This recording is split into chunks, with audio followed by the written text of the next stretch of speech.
नमस्कार साथियों, एक बार फिर हाजिर हम आप साथ एक नए और बहुत महत्वपूर्ण वीडियो के साथ। फ्रेंड्स, आज इस वीडियो में बात करेंगे ई श्रम कार्ड धारकों के लिए बड़ी खुशखबरी।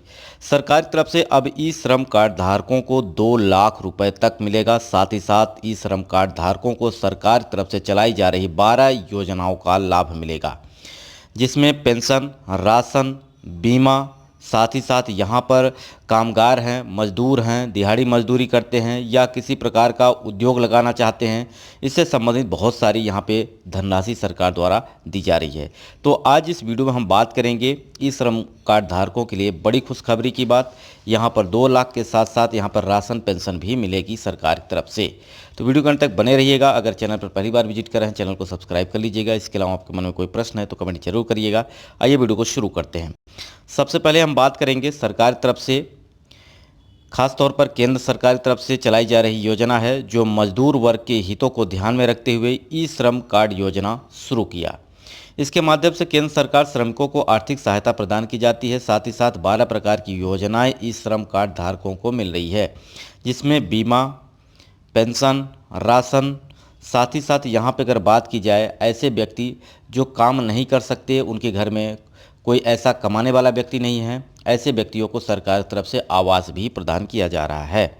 यानी 1,20,000, 1,30,000 रुपये घर बनाने के लिए भी सरकार दे रही ई श्रम कार्ड धारकों को। इसके लिए आप ऑफिशियल वेबसाइट पर भी जा सकते हैं, वहाँ से चेक कर सकते हैं। 12 प्रकार की योजनाएं सरकार चला रही है, जिसके बारे में आप डिटेल में देख सकते हैं। आज मैं आपको यहाँ पे बताऊँगा कि कौन कौन से लोग हैं जिन्हें 1-1 हज़ार रुपये भी दिया जा रहा है ई श्रम कार्ड धारकों को। तो आपकी जानकारी के लिए बता दें, वर्तमान समय में करीब 30 करोड़ से ज़्यादा लोगों ने ई श्रम कार्ड बनवा लिए हैं।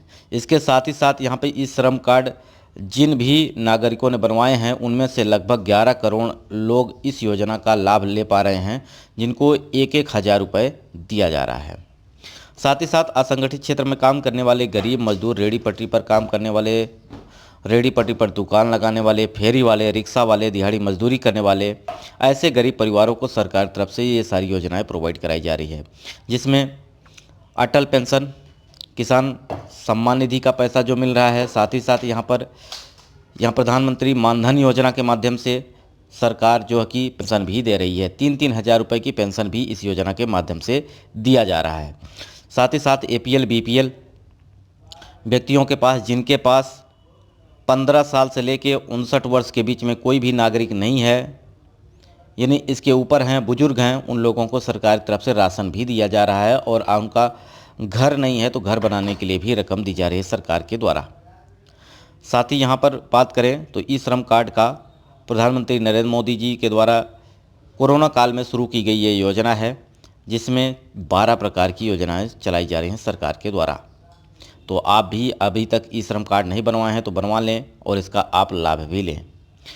भारत के कुछ नागरिकों को ई श्रम कार्ड के तहत मजदूरों के खाते में 1 हज़ार रुपये की राशि भी क्रेडिट कर दी गई, लेकिन यह राशि केवल उन्हीं मजदूरों को दी गई जो 31 दिसंबर 2021 से पहले ई श्रम कार्ड का आवेदन किया था।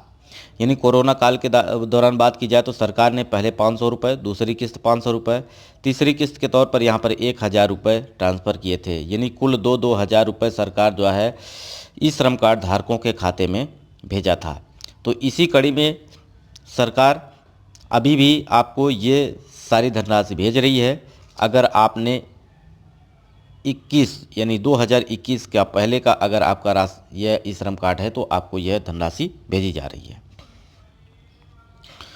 इस योजना के तहत भारी मात्रा में लोगों ने आवेदन किए थे, जिसके चलते सरकार के पास काफ़ी ज़्यादा डाटा होने की वजह से अब लोगों को पात्रता की भी जांच की जा रही। जैसे कि अगर बात की जाए, 30 करोड़ से ज़्यादा लोगों ने यहाँ पे ई श्रम कार्ड का आवेदन करा लिया है, जिसके तहत यहाँ पे सरकार के पास इतना ज़्यादा डाटा हो गया है, जिसकी जांच भी की जा रही है कि जिन लोगों ने यहाँ पे ई श्रम कार्ड बनवाया है क्या ये वास्तव में पात्र हैं कि नहीं।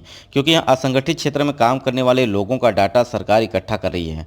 जैसे कि कोरोना काल में यहाँ पर लॉकडाउन लगाया था, उस दौरान सरकार उन लोगों के खाते में पैसे भेज रही थी जो कि रेहड़ी पटरी पर काम करते हैं, रिक्शा चालक हैं, क्योंकि उनका काम बंद हो चुका था। तो इसी के दौरान सरकार जो है कि ये डाटा इकट्ठा कर रही है कि आने वाले भविष्य में किसी प्रकार की आपदा, विपदा, महामारी आती है तो ऐसे व्यक्तियों को सरकार मदद कर सके। इसीलिए यह डाटा इकट्ठा कर रही है। लगभग 38 करोड़ नागरिकों का डाटा ये सरकार अपने पास रखेगी, जिससे आने वाले समय में किसी भी आपदा से बचने के लिए, लोगों की सुरक्षा के लिए, उनके खाने पीने के इंतजाम करने के लिए उनके खाते में यह धनराशि भेजेगी। साथ ही साथ ये जो 12 प्रकार की योजनाएं चला रही है, इसमें ई श्रम कार्ड धारकों को पूरा लाभ मिलेगा, पेंशन से लेके राशन तक। आप इस योजना का अगर लाभ लेना चाहते हैं तो आप ई श्रम कार्ड जरूर बनवा लीजिएगा। इसके अलावा आपके मन में कोई प्रश्न है तो कमेंट जरूर करिएगा, उस पर मैं आपको अलग से वीडियो प्रोवाइड कर दूंगा। अब ई श्रम कार्ड आवेदन करने के लिए आपको क्या क्या डॉक्यूमेंट्स चाहिए, इसके बारे में देख लेते हैं। तो सबसे पहले आपके पास आधार कार्ड होना चाहिए, जाति प्रमाण पत्र, आय प्रमाण पत्र, निवास प्रमाण पत्र, साथ ही साथ आपके पास बैंक पासबुक होना जरूरी है। बीपीएल राशन कार्ड हो तो अच्छी बात है, लेकिन आपका मोबाइल नंबर आपका आधार कार्ड से लिंक होना जरूरी है। साथ ही साथ बैंक से भी आपका लिंक होना जरूरी है। अगर ये सारे दस्तावेज आप तैयार कर लेते हैं तो आप इसका आवेदन कर दें, इसका लाभ आपको निश्चित रूप से मिलने वाला है। तो आशा करते हैं सारी चीज़ें समझ में आई होंगी। इसके अलावा आपके मन में कोई प्रश्न है तो कमेंट जरूर करिएगा। वीडियो यहीं समाप्त करते हैं। नमस्कार।